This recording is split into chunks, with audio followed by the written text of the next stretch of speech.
Hello बच्चों, स्वागत है आपका हिंदी की पाठशाला में। आज हम कक्षा 10वीं की स्पर्श पाठ पुस्तक का चौथा लेसन मनुष्यता पढ़ाएंगे। इस लेसन के कवि मैथिली शरण गुप्त जी हैं।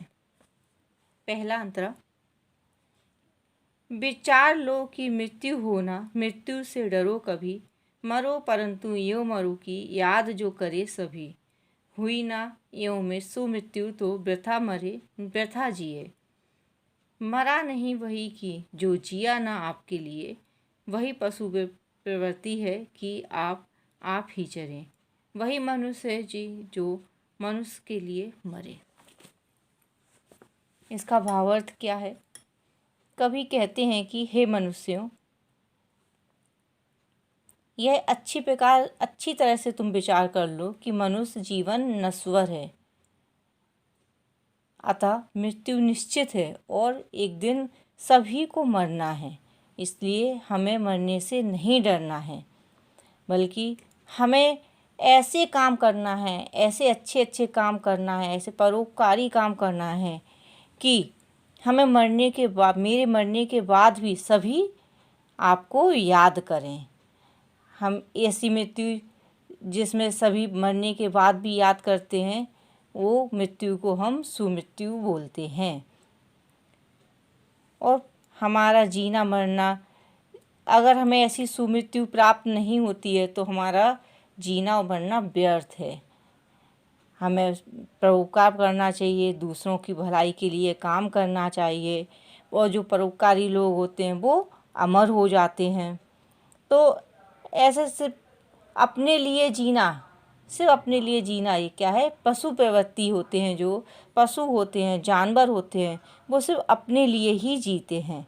तो हमें इस तरह ना जीकर दूसरों के लिए जीना चाहिए, और मनुष्य तो वही है जो दूसरों के लिए जीता मरता है। तो कवि क्या कहता है कि हे मनुष्यों, यह अच्छी प्रकार विचार कर लो कि मानव जीवन नश्वर है अथवा मृत्यु निश्चित है। यदि मृत्यु निश्चित है तो तुम्हें उससे डरना नहीं चाहिए, बल्कि ऐसी गौरवशाली मृत्यु प्राप्त करनी चाहिए कि मरने के बाद भी सब याद करें। ऐसी मृत्यु को सुमृत्यु कहा जाता है। यदि तुम्हें ऐसी गौरवशाली सुमृत्यु प्राप्त ना हुई तो तुम्हारा जीना मरना व्यर्थ है। सुमृत्यु परोपकार से प्राप्त होती है, क्योंकि जो अपने लिए नहीं बल्कि दूसरों के लिए जीता है वही मरकर भी नहीं मरता। परोपकारी अमर हो जाते हैं। केवल अपने लिए ही जीना तो पशुओं का स्वभाव है। मनुष्य तो वही है जो दूसरे मनुष्यों के लिए जीता मरता है। दूसरा अंतरा। उसी उदार की कथा सरस्वती बखानती, उसी उदार से धरा कृतार्थ भाव मानती, उसी उदार की सदा सजीव कृति कूंजती, तथा उसी उदार को समस्त सृष्टि पूजती। अखंड आत्म भाव को असीम विश्व में भरे, वही मनुष्य है जो मनुष्य के लिए मरे। कवि जी क्या कह रहे हैं? कवि मैथिली शरण गुप्त जी कहते हैं कि जो मनुष्य है उसके लिए वो एक गुण, कौन सा गुण? उदारता का गुण। कह रहे हैं कि जो मनुष्यों में जो गुण होते हैं उसमें एक उदारता का गुण बहुत ही जरूरी है, वो मनुष्यों में होना चाहिए। क्या कह रहे हैं कि उदार जो व्यक्ति होते हैं उनकी कथाएं पुस्तकों में छपती है, सरस्वती माँ पुस्तकों में छपती है, सरस्वती देवी उन पर कृपा करती हैं, और उनकी जो कृति वो सभी जगह फैली रहती है। उनका यश फैला होता है सब जगह, सारा संसार उनकी पूजा करता है। ऐसे उदार व्यक्ति होते हैं जो वो पूरे संसार में मित्रता की भावना को भर देते हैं। तो उदार व्यक्ति का जो गुण है उदारता का, वो इसमें गुप्त जी समझा रहे हैं। तो क्या बता रहे हैं गुप्त जी? गुप्त जी कहते हैं कि उदारता तो मनुष्यता का महत्वपूर्ण गुण मानते हुए गुप्त जी कहते हैं कि उदार व्यक्तियों की कथाएं ही पुस्तकों में छपती हैं और लोगों की वाणी ही उनका बखान करती है। जो लोगों की वाणी है ना, बोल के गा के उनका बखान करती है उदार व्यक्तियों का। उदार व्यक्ति के जन्म से यह पृथ्वी धन होती है। जो उदार व्यक्ति होते हैं जब उनका जन्म होता है तो ये पृथ्वी धन्य हो जाती है, उनका यश सदैव अमर रहता है और यह संसार, सारा संसार उसकी पूजा करता है। इसका कारण यह है कि उदार व्यक्ति अपने अपने उदारतापूर्ण कार्यों से संसार में विश्व बंधुत्व और मित्रता की भावना को भर देता है। ऐसा उदार व्यक्ति ही मनुष्य कहलाने का अधिकारी है, क्योंकि मनुष्य वही है जो दूसरे मनुष्यों के लिए जीता मरता है। तीसरा, क्षुधार्त रतिदेव ने दिया करस्त थाल भी, तथा दधीचि ने दिया परार्थ अस्थि जाल भी। उसी नर क्षितिज ने सो मांस दान भी किया, सहर्ष वीर कर्ण ने शरीर चर्म भी दिया। अनित्य देह के लिए अनादि जीव क्या डरे, वही मनुष्य है जो मनुष्य के लिए मरे। इसमें गुप्त जी हैं, गुप्त जी जो मनुष्यों का, अभी उन्होंने उदारता के बारे में बताया कि उदारता मनुष्य की उदारता एक गुण है, महत्वपूर्ण गुण है। इसी तरह वो बता रहे हैं कि मनुष्य में परोपकारी और त्याग की भावना भी एक बहुत अच्छा गुण है, बहुत महत्वपूर्ण गुण है। वो क्या कहते हैं, वो कहते हैं कि जिस तरह से भूख से जो राजा थे रतिदेव, और वो भूख से व्याकुल थे, लेकिन जब उन्होंने किसी भूखे को देखा कि कोई भिक्षुक आया है, खाना मांग रहा है, तो उन्होंने अपने उनके पास जो खाना था वो उन्होंने भिक्षुक को दे दिया। और महर्षि जो दधीचि थे, उन्होंने अपनी हड्डियों को, क्योंकि देवताओं ने बोला कि उनकी हड्डियों से हमें परोपकार में लगाना है, तो उन्होंने अपनी हड्डियां उनको दान दे दी थी। और उसी नगर जो राजा उसी नर थे, उन्होंने एक छोटे से पक्षी कबूतर की रक्षा के लिए अपने शरीर का मांस काट कर दे दिया था। और जिस तरह से दानवीर कर्ण थे, तो उन्हें पता था कि हम अपना जो रक्षा कवच है, हमारे प्राण का रक्षा कवच है, हम उसे दे देंगे तो हमारे प्राण निकल जाएंगे, हम मर जाएंगे। लेकिन फिर भी जब इंद्र ने दान में उनसे उनका प्राण रक्षक कवच मांगा तो उन्होंने वो भी दे दिया था, क्योंकि इन सबको पता था ये शरीर नश्वर है, ये शरीर क्या है, नश्वर, इसलिए इसको हम पर कल्याण में लगा दें तो ज़्यादा अच्छा है। और उन्होंने पर कल्याण में लगाने में अपने शरीर को डरे भी नहीं वो, क्योंकि मनुष्य वही है जो दूसरे मनुष्य के लिए जीता मरता है। क्या बोल रहे हैं गुप्त जी बोल रहे हैं, परोपकारियों और त्यागियों का उदाहरण देते हुए, जो गुप्त जी हैं उन्होंने कई परोपकारियों और त्यागियों का उदाहरण दिया है इन लाइनों में। तो उन्होंने क्या उदाहरण दिया है, कहते हैं, भूख से व्याकुल राजा रतिदेव ने अपने हाथ पर रखा भोजन का थाल घर आए भिक्षुक को दे दिया और स्वयं भूखे रहे। महर्षि दधीचि ने जन कल्याण के लिए अपनी हड्डियाँ, जो उनकी हड्डियाँ थी ना, वो अपनी हड्डियाँ देवताओं को दे दी। किस लिए दे दी? जन कल्याण के लिए। राजा उसी नगर ने एक छोटे से पक्षी कबूतर की रक्षा के लिए अपने शरीर का मांस काट कर दे दिया। किसके लिए? एक छोटे से पक्षी कबूतर के लिए। इसी तरह दानवीर कर्ण ने अपने प्राण रक्षक कवच भी मांगने वाले इंद्र को दान में दे दिए। इन सब परोपकारी जनों को पता था कि यह शरीर नश्वर है, इसलिए इसे पर कल्याण में लगाते हुए डरना नहीं चाहिए, क्योंकि मनुष्य तो वही है जो दूसरे मनुष्यों के लिए जीता मरता है। चौथा पैराग्राफ, सहानुभूति चाहिए महाविभूति है यही, वशीकर्ता सदैव है बनी हुई स्वयं मही। विरुद्धवाद बुद्ध का दया प्रभाव में बहा, विनीत लोक वर्ग क्या ना सामने झुका रहा। आह वही उदार है परोपकार जो करे, वही मनुष्य है जो मनुष्य के लिए मरे। अब मैथिली समगुप्त क्या बता रहे हैं, अब कौन से गुण के बारे में बता रहे हैं मनुष्य के, वो बोल रहे हैं कि मनुष्य में जो सहानुभूति होती है अर्थात जो करुणा होती है वो बहुत आवश्यक गुण है, बहुत ही आवश्यक गुण है करुणा यानी सहानुभूति।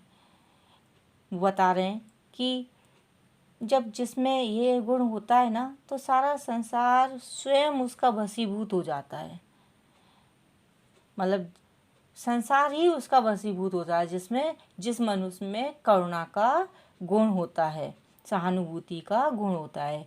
किस तरह से?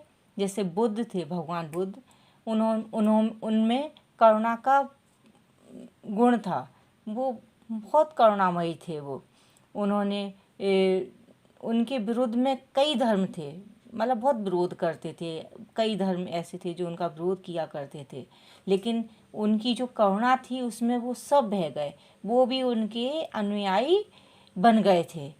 तो कवि क्या कह रहे हैं? कवि कहते हैं कि ये करुणा का जो गुण है ये बहुत ही आवश्यक गुण है। हाँ, अब देखिए, मैथिली सेनगुप्त कहते हैं कि सहानुभूति अर्थात करुणा भी मनुष्यता का आवश्यक गुण है। यह गुण मनुष्य की महान पूंजी है। करुणा एक ऐसा गुण है जिसके द्वारा सारा संसार स्वयं ही वशीभूत हो जाता है। इतिहास इस बात का साक्षी है कि बुद्ध का अन्य धर्मों ने जो विरोध किया था वह उनकी करुणा की धारा में बह गए थे, मतलब जिन धर्मों ने भी उनका विरोध किया था वो भी उनकी करुणा की धारा में बह गए थे। अपने दया भाव से उन्होंने सारे संसार को अपना अनुयायी बना लिया था। कवि कहता है कि यह भाव केवल परोपकारी जनों के हृदय में ही उत्पन्न होता है। जो परोपकारी होते हैं जो लोग, सिर्फ उन्हीं के हृदय में यह भाव होता है। कौन सा भाव? करुणा का भाव, सहानुभूति का भाव, अर्थात जो दूसरों की भलाई करता है वही उदार और दयालु होता है। वास्तव में वही मनुष्य है जो दूसरे मनुष्यों के लिए जीता मरता है। 5 नंबर का पैराग्राफ, रहो न भूल के कभी मदांत तुच्छ वित्त में, सनाथ जान आपको करो न गर्व चित्त में। अनाथ कौन है यहाँ? त्रिलोकनाथ साथ हैं, दयालु दीन बंधु के बड़े विशाल हाथ हैं। अति भाग्यहीन है अधीर भाव जो करे, वही मनुष्य है जो मनुष्य के लिए मरे।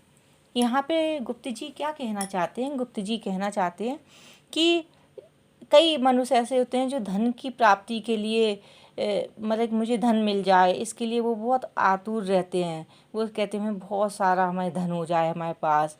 तो वो क्या बता रहे हैं, जो धन की जो उपलब्धि है वो बहुत तुच्छ है और हमें धन की वजह से हमें घमंड नहीं करना चाहिए कि हमारे पास बहुत धन है। और इस बात का तो हमें बिल्कुल घमंड नहीं करना चाहिए कि हम अगर किसी की रक्षा कर रहे हैं तो ऐसा नहीं है कि हमने उसकी रक्षा की तो हम उसके स्वामी हो गए। ऐसा घमंड कभी भी हमें अपने हृदय में नहीं करना चाहिए, क्योंकि हम उसके स्वामी नहीं हैं। हम कौन हैं? हम कुछ नहीं है। हम जो त्रिलोकों के जो स्वामी भगवान हैं वो हमारे रक्षक हैं, हम सबके रक्षक हैं। तो भला कोई अनाथ कैसे हो सकता है? हम उसके स्वामी कैसे हो सकते हैं? क्योंकि हम सबके स्वामी तो भगवान हैं, वही हमको सुरक्षित रखते हैं। हम ना तो अनाथ हैं और ना ही असुरक्षित हैं, क्योंकि हमारे स्वामी कौन है? भगवान हैं। ठीक है। तो गुप्त जी क्या बोल रहे हैं? गुप्त जी कहते हैं कि धन की उपलब्धि बहुत तुच्छ है, मनुष्य को भूल कर भी धन का घमंड नहीं करना चाहिए। आप किसी की रक्षा करने के कारण उसके स्वामी हैं, शक्ति का ऐसा घमंड हमें अपने हृदय में नहीं करना चाहिए। हमें ऐसा घमंड बिल्कुल नहीं करना चाहिए कि हमने उसकी रक्षा की है तो हम उसके स्वामी हो गए, क्योंकि जब तीनों लोकों के स्वामी भगवान सबके रक्षक हैं, जो तीनों लोगों के स्वामी हैं भगवान, वो सबके रक्षक हैं, तो भला अनाथ कैसे हो सकता है कोई? अर्थात उनके रहते संसार में कोई अनाथ अर्थात असुरक्षित नहीं है। वे दीन दुखियों के सहायक, बहुत दयालु और सर्वसमर्थ हैं। वो कौन है? वो दीन दुखियों के सहायक हैं, वो बहुत दयालु हैं और सर्व समर्थ हैं। वह मनुष्य भाग्यहीन है जो हम हर समय धन प्राप्ति के लिए व्याकुल रहता है। वो जो मनुष्य हर समय धन मिल जाए, धन प्राप्ति हो जाए मुझे, इसके लिए व्याकुल रहता है, वो मनुष्य कैसा है? भाग्यहीन है। मनुष्य को धन के लिए नहीं बल्कि परोपकार आदि मानवीय गुणों के लिए आधीर होना चाहिए। धन के लिए व्याकुल नहीं होना चाहिए, आधीर नहीं होना चाहिए, बल्कि मानवीय जो गुण हैं, परोपकारी के गुण हैं, सहानुभूति के गुण हैं, जो उदारता के गुण हैं, जो ऐसे गुणों के लिए उन्हें आधीर होना चाहिए, व्याकुल होना चाहिए, क्योंकि वही मनुष्य है जो दूसरे मनुष्यों के लिए जीता मरता है। 6 नंबर का पैराग्राफ। अनंत अंतरिक्ष में अनंत देव हैं खड़े, समक्ष ही 100 बाहु झूपड़ा रहे बड़े बड़े। 100 परम्बलम से उठो तथा बढ़ो सभी, अभी अमृत अंक में अपंक हो चढ़ो सभी। रहो न यूं कि एक से न काम और का सरे, वही मनुष्य है जो मनुष्य के लिए मरे। यहाँ पे गुप्त जी कहते हैं कि मनुष्य बोलते हैं कि जो आकाश है, अनंत आकाश है, उसमें असंख्य देवी देवताएं हैं जो सिर्फ तुम्हारी सहायता के लिए, तुम्हारी सुख समृद्धि के लिए ही खड़े हुए हैं। बस तुम्हें क्या करना है? तुम्हें तो सिर्फ अपनी मनुष्यता को धारण करना है, मतलब अच्छे अच्छे गुण को धारण करना है, तुम्हें परोपकारी बनना है, तुम्हें दूसरों की सहायता करनी है और उनको सहारा देकर उठाना है उन्हें, और आगे आपको बढ़ते चले जाना है उन्नति के पथ पर। वो सारे संसार के लोगों का आह्वान करते हुए कहते हैं कि तुम अच्छे काम करके, अच्छे आचरण कर देवतुल्य बन जाओ, अमरत्व प्राप्त कर लो। वो सिर्फ इतना चाहते हैं कि तुम अपना जो आपके अंदर जो अमानवीय भाव हैं उनको त्याग दो और देवतुल्य बन जाओ। वो चाहते हैं कि जो जीवन है ना, ये जीवन सिर्फ मनुष्य के लिए ही होना चाहिए, दूसरे मनुष्यों के लिए ही जीना होना चाहिए जीवन। गुप्त जी क्या कहते हैं? गुप्त जी कहते हैं कि अनंत आकाश में असंख्य देवता तुम्हारी सहायता और सुख समृद्धि के लिए हाथ बढ़ाए खड़े हैं। जो अनंत आकाश है उसमें असंख्य देवी देवताएं हैं, वो तुम्हारी सहायता और सुख समृद्धि के लिए अपना हाथ बढ़ाकर खड़े हुए हैं। लेकिन तुम्हें क्या करना है? तुम्हें मनुष्यता को धारण करना होगा और तुम एक दूसरे का सहारा बनकर उठो, अपने एक दूसरे का सहारा बनकर उठो और उन्नति के पथ पर आगे बढ़ो।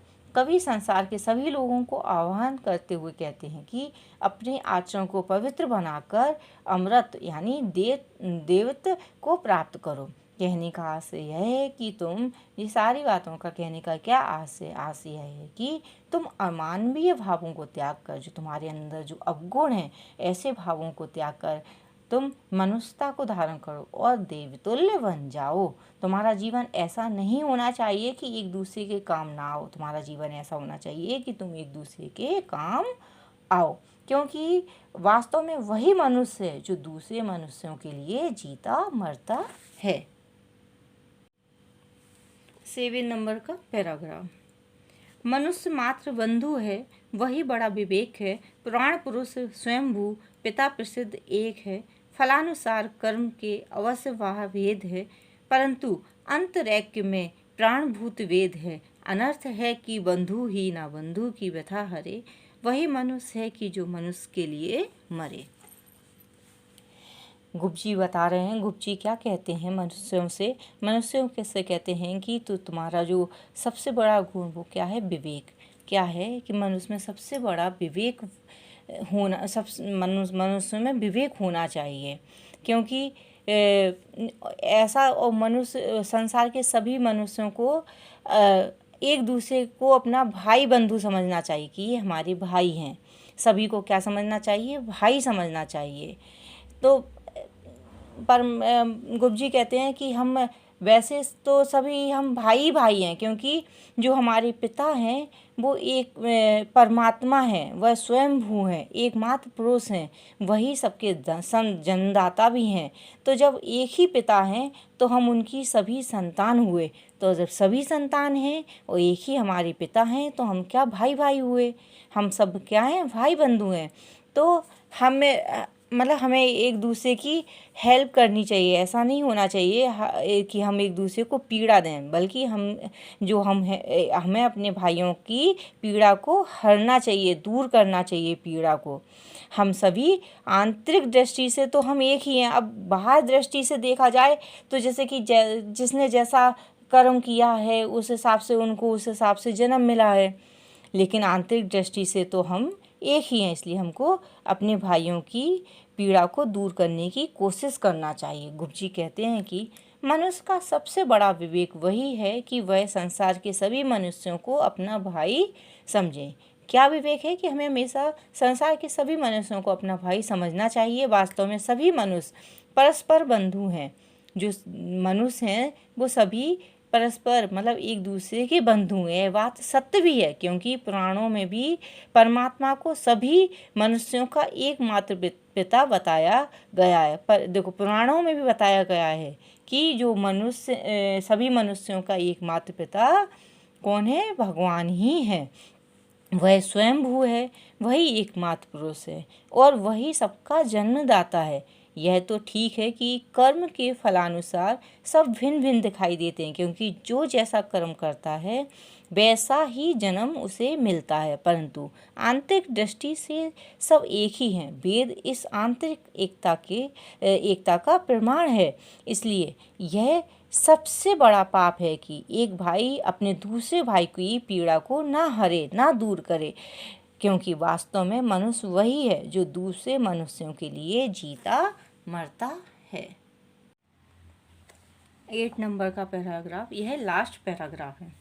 चलो अभिष्ट मार्ग में सहर्ष खिलते हुए विपत्ति विघ्न जो पड़े उन्हें ढकेलते हुए, घटे ना हेल मेल हाँ बढ़े ना भिन्नता कभी, अतर्क एक पंथ के सतर्क पंथ हो सभी, तभी समर्थ भाव है कि तारता हुआ तरे, वही मनुष्य है कि जो मनुष्य के लिए मरे। यहाँ पे गुप्त जी कहना चाह रहे हैं, मनुष्यों से क्या कहना चाह रहे हैं कि तुम सभी लोग जो भी तुम्हारी विपत्तियां हैं, जो विघ्न हैं, उन सबको एक तरफ कर दो, हंसी खुशी अपने मार्ग पर आगे बढ़ते चलो। और वो सभी धर्मों के लोगों से कहना चाहते हैं, सारे संप्रदाय के लोगों से कह रहे हैं कि तुम लोग सतर्क रहो। तुम इतना समझ लो कि आप कहीं किसी भी मार्ग से जा रहे हो, भिन्न भिन्न मार्ग हैं आपके, भिन्न भिन्न रास्ते हैं, लेकिन आपको कहाँ जाना है, आपका पहुँचने का मार्ग सिर्फ एक ही है। वो कौन है? ईश्वर की ओर। तो तुम्हें याद रखना है कि हम जब इस मार्ग पर चल रहे हैं तो हमें चलते समय हमारा जो परस्पर जो मित्र भाव है, जो हेल मेल है, वो कम ना हो, और हमारे आपस में जो भेदभाव हैं वो भी ना बढ़े। तो मनुष्य से बोल रहे हैं कि तुम्हारी समर्थता तो तभी है जब तुम स्वयं भी पार उतरो और दूसरे को भी पार उतारो। गुप्त जी कहते हैं कि तुम सब सामने आने वाली विपत्तियों और विघ्न बाधाओं को एक ओर ढकेलते हुए प्रसन्नतापूर्वक हंसी खुशी से अपने अभिष्ट मार्ग पर बढ़ते चलो। क्या कह रहे हैं कि तुम अपने सामने आने वाली सारी विपत्तियों को, विघ्न बाधाओं को एक तरफ ढकेल दो और हंसी खुशी प्रसन्नतापूर्वक अपने अपने जो मार्ग हैं, अपने अपने जो सही मार्ग है उस पर आगे बढ़ते चलो। सभी पंथ, संप्रदाय और धर्म इस बात के प्रति सतर्क रहें कि भले ही संसार में कितने भी धर्म संप्रदाय हों, क्या सतर्क रहें कि चाहे जितनी भी धर्म हो, चाहे जितने भी संप्रदाय हो, लेकिन उनका सबका निर्विवाद मार्ग एक ही है, अर्थात सब ईश्वर की ओर ही जाते हैं। सबका निर्विवाद मार्ग एक ही है और सभी ईश्वर की ओर ही जाते हैं। अतः तुम्हें ध्यान रखना है कि जब आप विभिन्न मार्गों पर चलते हैं तो तुम्हारा परस्पर जो हेल मेल है, जो मित्र भाव है, वो कम ना हो और आपस में भेदभाव भी ना बढ़े। मनुष्य की समर्थता तभी है जब वह स्वयं भी पार उतरे और दूसरों को भी पार उतारे, क्योंकि वास्तव में मनुष्य वही है जो दूसरे मनुष्यों के लिए जीता मरता है। तो बच्चों, आज हमने अपना चौथा लेसन भी पूरा पढ़ लिया है और हमने इसमें आपको इसके भावार्थ समझाए हुए हैं। तो अगर आपको कुछ भी समझ में नहीं आता है तो आप हमें बताएं। कमेंट सेक्शन में जाकर अपने डाउट लिख दीजिए। अगर आपको कुछ भी समझ में नहीं आ रहा है, आप मुझे ज़रूर कमेंट करके बताएं।